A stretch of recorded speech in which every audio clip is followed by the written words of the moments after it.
Lang, Na, no? ano ko Yung lang. init lang muna. So, So, ilang araw kang Dari lang gamitan, bro. sige, ito na lang po. may sarili siya ka, ilang araw kang nag-travel na ngayon? Ano na po ngayon? Merkules, Webes, Bernis, Sabado, Linggo, 7.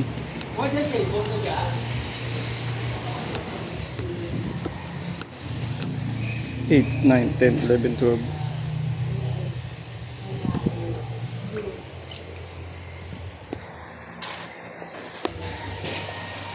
Kunin ko muna yung cellphone sa bahay.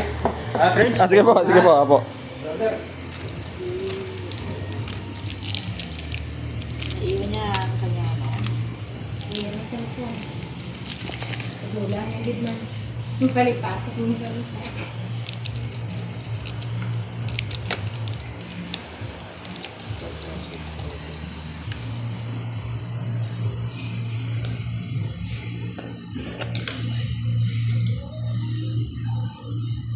No, de.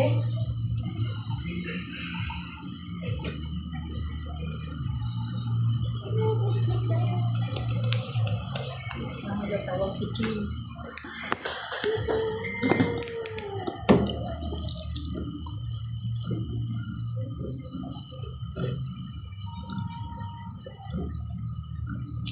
Sabi ko nga po, baka matagalan ako ng uwi kasi ang mahal na ng gasolina ngayon. Nakamotor pa naman po ako mula sa Manila. Parang Opo. yung kaibigan din namin nagdali-dali siya ng uwi kasi baka maubusan daw ng gasolina Opo. sa mga kauwi sa Manila. Kailan ka pa doon eh? Kahapon pa po. Pero po, nag-ano po kasi ako, bali 9 days na po ako nag-travel.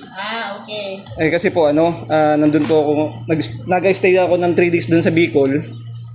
Tapos sabi ko mas malapit yata na dumaan dito sa Masbate.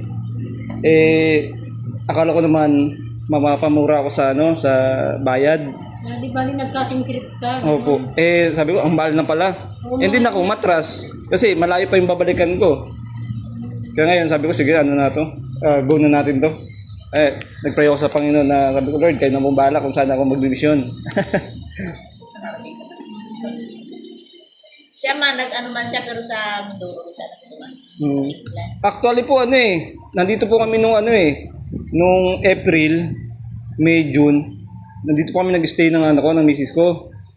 Then hindi ako makapagsamba kasi nga yung motor nga wala kaming service. Ay, nakita mo na si yung kaibigan mo? Opo. Pumunta nga po hapon sa bahay. Sabi niya sa akin, nag-church ako sa doon sa may tangke. Dito po yata yun no? Sabi ko bukas mag-church ako bukas sa Mambusaw. Kala Pastor Ted. Sige, sama ako. Ayun pala kagabi na-busy man siya kagabi. Tapos nakita ko siya kanina, gumagawa siya ng bahay. Sabi ko, tagal-tagal mo na. Dati, ano naman siya, silo-silo man siya,